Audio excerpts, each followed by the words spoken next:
If you've ever had to renew a license or apply for a permit, you know the feeling. You walk into an office, stare at mountains of paper, and realize you are entirely at the mercy of a bureaucratic machine. Those endless forms and rigid rules were designed with a specific intent. In classical theory, this is the science of governance, a system of strict procedures meant to guarantee fairness, eliminate personal bias, and stop corruption by removing human whim from the equation. India's public distribution system provides subsidized grain to millions, but it requires that every single person fit into a predefined administrative box. When these rigid categories meet the messiness of human life, the system begins to push back. To receive food, a family must prove their identity with precise documentation. In this environment, survival depends on holding a specific authenticated card, perfectly stamped by the state. If a card is lost in a flood or a fingerprint scanner fails to recognize a laborer's worn skin, the rules require the official to deny the grain. These are recorded as exclusion errors. For the state, it is a technical data point. For the family, the mechanical adherence to protocol results in hunger. If strict rules lead to these outcomes, the logical response would be to give local officials the power to override the paperwork. If they can see a family is in need, they should have the flexibility to bypass the system. However, when officials are granted the power to change land use designations or approve commercial licenses on their own authority, the results often show up in the landscape. A pristine plot can be paved over with concrete in a matter of days because of a single unmonitored signature. Unchecked discretion creates the exact environment where corruption thrives. A democracy cannot survive on rules that starve its most vulnerable people. But it also cannot survive on a level of flexibility that allows its resources to be sold in the shadows.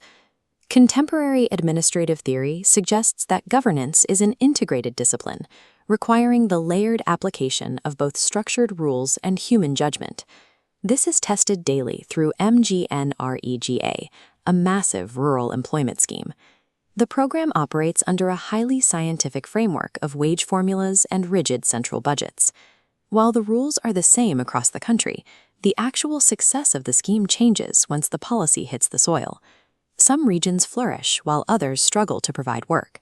In the most successful districts, administrators engage in the art of the job.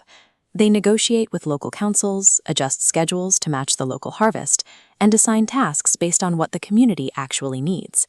The structured system ensures the funding reaches the village without being diverted. The administrator's judgment ensures that the funding results in useful labor. One provides the safety of the system, the other provides the results. This balance becomes a matter of life and death during a crisis. When the COVID-19 pandemic reached the Bhilwara district in Rajasthan, the administration faced a rapidly expanding epicenter.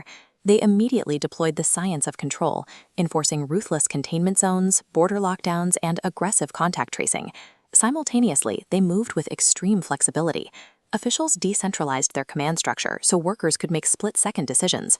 They bypassed standard procurement delays to secure medical supplies and worked directly with community leaders to keep the public calm. Had they relied solely on a rigid top-down manual, the sudden shocks to the supply chain and public panic likely would have caused the lockdown to collapse. The district held the line by using the science of protocol to stop the virus and the art of human coordination to sustain the people trapped within the perimeter. India's bureaucracy is shifting toward a model that attempts to make this balance permanent and institutional. Niti Aayog now serves as the institutional bridge, designing policies that combine data-driven oversight with adaptive human models.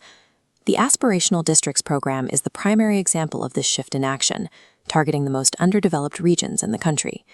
The system uses real-time AI-driven data. Performance is displayed instantly, making decisions visible to the central grid.